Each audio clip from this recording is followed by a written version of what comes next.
அண்டம் முழுதும் ஒன்றினுள் அடக்கம். அதுவே ஆனை முகமெனும் ஓங்கார விளக்கம். சுழலும் கோள்கள் அவன் சொல் கேட்கும்.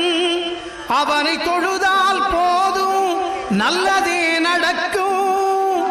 ஆனை முகனை தொழுதால் நவக்கிரகங்களும் மகிழும். நல்லதே நடக்கும், நல்லதே நடக்கும்.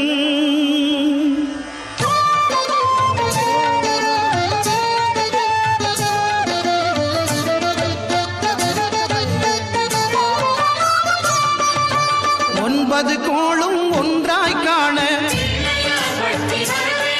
அங்கு கற்பகம் என்னும்